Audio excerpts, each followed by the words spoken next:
Hello नमस्कार। मैं आज आप लोगों को विदेशी यात्री और उसके यात्रा वृत्तांत के बारे में आपको बताने जा रहा हूँ। और इस यात्रा में आप समझेंगे और बहुत कुछ सीखेंगे। इससे रिलेटेड परीक्षाओं में अनेक प्रश्न बनते हैं। तो शुरू करते हैं कि सर्वप्रथम यूनानी, हाँ यहाँ मैं बता दूँ कि वैसे विदेशी जो घूमने के शौकीन थे और घूमते हुए अपने कार्य निष्पादन करते थे, जैसे मेगास्थनीज, अब्दुल रज्जाक, ये राजदूत के रूप में भारत आए। फरनाओ नुनीज, अल्फानासी निकतीन, ये थे, ये घोड़े के व्यापारी के उद्देश्य से भारत आए।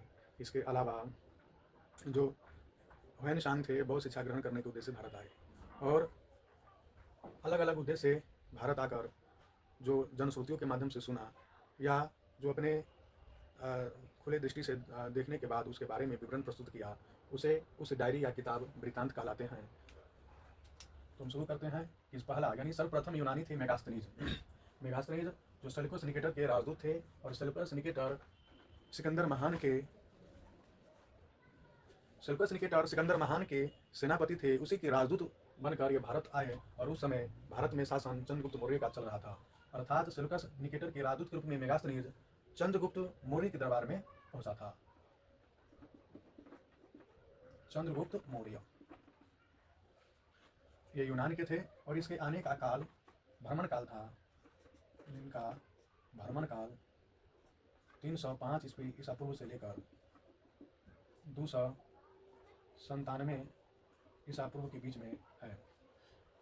सेल्यूकस निकेटर के जो राजदूत मेगास्थनीज थे, इन्होंने अपनी यात्रा वृत्तांत इंडिका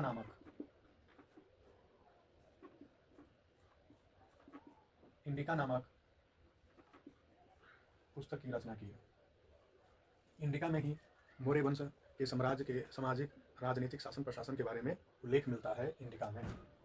और इसके बाद मेगास्थनीज के बाद आप देखेंगे फाहियान एक चीनी यात्री थे। फाहियान चीनी यात्री के रूप में चंद्रगुप्त द्वितीय के दरबार में भारत आए थे। चंद्रगुप्त द्वितीय का ही दूसरा नाम विक्रमादित्य था। फाहियान ने, इसके आने का काल था 399 ईस्वी से लेकर 414 ईस्वी के बीच में। इसका यात्रा वृत्तांत फाहियान का यात्रा वृत्तांत करके मिलता है। अगला नेक्स्ट है फाहियान के बाद हुआन सांग भी एक चीनी यात्री थे जो छात्र के रूप में नालंदा विश्वविद्यालय बिहार में आए और यहाँ पढ़कर वह प्राध्यापक के रूप में यानी प्रोफेसर भी बन गए थे। तो हुआन सांग चीनी यात्री हर्षवर्धन के उस समय शासक हर्षवर्धन हुआ करते थे, उसके दरबार में यानी उसके शासनकाल में वह भारत आए हुआन सांग।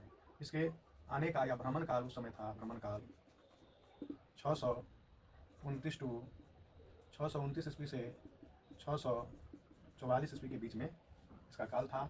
इनका जो यात्रा वृत्तांत है यानी इनकी जो रचना थी, श्रीयुकी नाम के थी। श्रीयुकी यात्रा वृत्तांत या इनकी रचना श्रीयुकी। हुआन सांग को का एक उपनाम मिला हुआ है और वह उपनाम है यात्रियों का राजकुमार।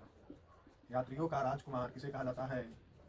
तो यात्रियों का राजकुमार हुआन सांग को ही उपनाम है। हुआन सांग के बाद अगला हम लोग देखते हैं अल-बरूनी। अल-बरूनी ये अरब देश के यात्री थे, अरब यात्री थे और ये महमूद गजनी के साथ 1000 यानी इनका भारत में भ्रमण काल था 1024 ईस्वी से 1030 ईस्वी के बीच। और इन्होंने रचना किया यात्रा वृत्तांत के रूप में। इनके यात्रा वृत्तांत का नाम था किताब उल हिंद या इसी पुस्तक का नाम है तहकीक ए हिंद। और ये पुस्तक की भाषा अरबी भाषा थी। अरबी भाषा में इन्होंने लिखने का काम किया अल-बरूनी ने भारत के उस समय के सामाजिक, धार्मिक और कई पहलुओं को उल्लेख किया। उन्हें वर्ण व्यवस्था और हिंदू के कई जो ग्रंथ थे जैसे पुराण, मनुस्मृति, ब्राह्मण ग्रंथ, ये तमाम चीज़ों का अध्ययन करने वाला पहला मुस्लिम विद्वान थे। ये एक बड़े विद्वान थे और इन्होंने पहला पुराणों का अध्ययन करने वाले मुस्लिम थे। नेक्स्ट देखते हैं इब्न बतूता। इब्न बतूता ये मोरक्को के निवासी थे। मोरक्को आपको दक्षिण अफ्रीका महादेश में एक देश का नाम है मोरक्को। मोरक्को से ये भारत आए थे इब्न बतूता। और उस समय भारत दिल्ली का सुल्तान मोहम्मद बिन तुगलक हुआ करते थे। इसे शॉर्टकट में MBT भी कहते हैं, MBT, मोहम्मद बिन तुगलक। और इनके भ्रमण काल यानी इनका भ्रमण काल था 1333 टू 1342 ईस्वी के बीच में यह भ्रमण किया। और इन्होंने यात्रा वृत्तांत के रूप में किताब उर रिहल्ला की रचना की, जो अरबी भाषा में लिखे। अरबी भाषा में यह मिलता है। ये बहुत महत्वपूर्ण है कि किताब उर रिहल्ला यानी रिहल्ला किसने लिखा, तो इब्न बतूता ने। किस भाषा में लिखी गई है, तो अरबी भाषा में। इब्न बतूता ने अपने यात्रा के दौर में कई बात बताए हुए हैं। इब्न बतूता के आगे आप देखेंगे मार्को पोलो इटली के यात्री थे। ये किस देश के थे, तो इटली के यात्री थे। मार्को पोलो ने इसका भ्रमण काल 1292-93 ईस्वी के बीच में रहा। और इनका वृत्तांत का नाम है मार्को पोलो का यात्रा वृत्तांत। मार्को पोलो का यह जो यात्रा वृत्तांत है, इन यात्रा वृत्तांत को बाकी सभी यात्रियों के वृत्तांतों का सिरमौर कहा जाता है।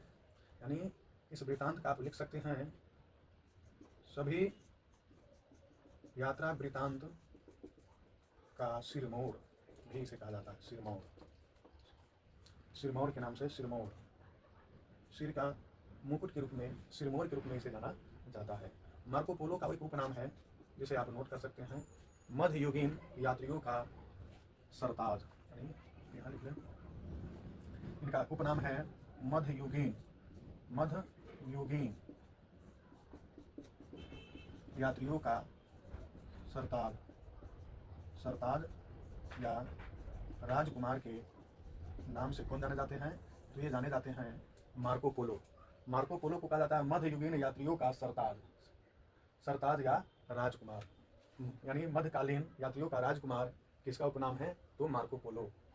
चूंकि मार्को पोलो वह पहला शख्स था जो पूर्वी देशों का यात्रा किया, पूर्वी देशों की भ्रमण किए। ये 17 वर्षों तक चीन के राज दरबार में ये रहे थे और कई अन्य पूर्वी देशों का अध्ययन किया। और इसके अध्ययन के उपरांत ही पश्चिमी देशों के लोग पूर्वी देशों के बारे में जानकारी प्राप्त किया। यानी पूर्वी देशों के जलवायु, सामाजिक, राजनीतिक, धार्मिक विचारों से रूबरू मार्को पोलो को यात्रा वृत्तांत से जानकारी मिला। इसके बाद यूरोप से के कई लोग क्रमबद्ध रूप से सिलसिलेवार करते हुए भारत में यात्रा किए। नेक्स्ट और देखेंगे आप, इसके अलावा विजयनगर साम्राज्य में भी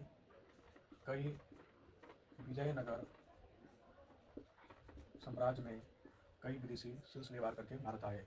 उसमें से एक है अब्दुल रज्जाक। ये ईरान देश के हैं और ये देवराय प्रथम के दरबार में भारत आए थे। अगला है अब्दुल रज्जाक के बाद आप नोट करें निकोली कोंटी ये इटली के थे और ये देवराय द्वितीय के दरबार में, अब्दुल रज्जाक आए थे देवराय द्वितीय के दरबार में और निकोली कोंटी आए थे देवराय प्रथम के दरबार में। इसे हम ऐसे याद कर सकते हैं कि निकालो कांटी, कितना कांटी को पहले निकालो, तब पहला एक, अर्थात निकोली कोंटी थे, देवराय प्रथम के दरबार में आए हुए थे। इसके अलावा एडू अर्डो बारबोसा और डेमिंग गेस पेइज करके जो थे, ये दोनों पुर्तगाली थे और पुर्तगाल से विजयनगर साम्राज्य के महान या प्रतापी शासक कृष्णदेव राय के दरबार में भारत आए। कृष्णदेव राय के दरबार में यह भारत आए। इसके अलावा आप देखेंगे मार्को पोलो की यात्रा के उपरांत यूरोप से कई विदेशी यात्रा के रूप में आते रहा। और ये मुगल काल में कई विदेशी यात्री आए। तो हम लोग मुगल काल खंड को अलग पढ़ लेते हैं, मुगल काल। और मुगल काल में पहला हम लोग देखते हैं सम्राट अकबर। सम्राट अकबर का काल था 1556 ईस्वी से 1605 ईस्वी के बीच। और इस बीच में ब्रिटेन रॉब फौज आए। और रॉब फीच के अलावा इसके समय आए थे पुर्तगाली। ये ब्रिटेन के थे यात्री, और ये पुर्तगाली थे। इसका नाम था पादरी एंथोनी। तो पादरी एंथोनी और रॉब फीच सम्राट अकबर के शासनकाल में भारत आए। सम्राट अकबर के अलावा जहांगीर, जहांगीर के शासनकाल में सबसे अधिक यूरोपीय भारत में यात्रा के रूप में आए। आप याद रखें कि जहांगीर के शासनकाल में सबसे अधिक विदेशी भारत आए। तो उस दौर में आए थे विलियम हॉकिंस, ये ब्रिटेन के थे, विलियम हॉकिंस। इसके अलावा सर टॉमस रो, इसके अलावा William Hawkins, sir Thomas Roe, William Finch आए। इसके आगे आप देखेंगे ये सम्राट जहांगीर नहीं बोला जाता है, इसे आप बादशाह बोल और पढ़ सकते हैं। जहांगीर के बाद शाहजहां के शासनकाल में, शाहजहां का काल जो है ये था, और इनका काल था 1605 से 1627 ईस्वी के बीच। और इसका 1627 ईस्वी से लेकर 1658 ईस्वी के बीच रहा। और इस बीच में एक इटली के थे, इटली के पीटर मुंडी, और एक आए फ्रांसीसी, जिसका नाम था बैप्टिस्ट टेबरनियर, ये थे। तो बैप्टिस्ट टेबरनियर ये पेशे से जौहरी थे, ये भी आप नोट कर लें कि पेशे से जौहरी थे टेबरनियर। शाहजहां के बाद औरंगजेब को देखते हैं। औरंगजेब के समय में एक फ्रांस के थे और एक इटली के थे। उसका नाम था मनुची। और जो फ्रांस के थे उस फ्रांस का नाम था फ्रांसिस बर्नियर। तो आप ऐसे याद रख सकते हैं कि यर वाला फ्रांस के थे, वैसे इसके नाम के पहले भी लगा हुआ है फ्रांसिस बर्नियर और फ्रांसिस टेबरनियर। फ्रांसिस बर्नियर पेशे से चिकित्सक अर्थात डॉक्टर थे। और एक नोट और कर लिया जाए, नोट में आप ये करें कि the travels in the Mughal empire,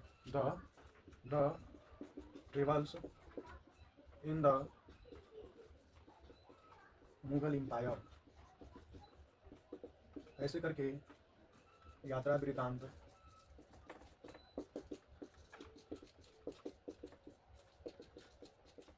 Francis Bernier महोदय का ये था, travels in the Mughal empire, यानी मुगल एम्पायर में यात्रा।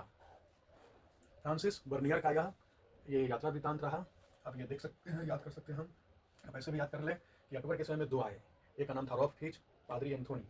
जहांगीर के काल में कई यूरोपियन भारत आए, उसमें से 2-3 महत्वपूर्ण हैं, जैसे William Hawkins, sir Thomas Roe, William Finch. और शाहजहां के काल में इटली से पीटर मुंडी और फ्रांसीसी थे टेबरनियर। एक टेबरनियर हीरे के व्यापार यानी जौहरी थे। हीरे को पहचानने वाले को जौहरी कहा जाता है। और ये गुजरात के गोलकुंडा खान को देखने के लिए 3 बार ये आए थे भारत। औरंगजेब के काल में इटली के थे मनुची और फ्रांस के थे बर्नियर। एक नोट कर ले, एक दिमाग में बैठा ले, यहाँ कोंटी है, ई है, इटली है। मुंडी है, ई है, तो इटली है। और मनुची है, ई है, यानी इटली है। यानी मनुची, मुंडी और कोंटी ये तीनों ई वाले इटली देश के यात्री थे। अब्दुल रज्जाक देवराय द्वितीय के दरबार में आए और निकोली कोंटी देवराय प्रथम के दरबार में आए थे। एडुआर्डो बारबोसा कृष्ण देवराय और डोमिंगेस पेइज कृष्ण देवराय के दरबार में आए थे। इसके अलावा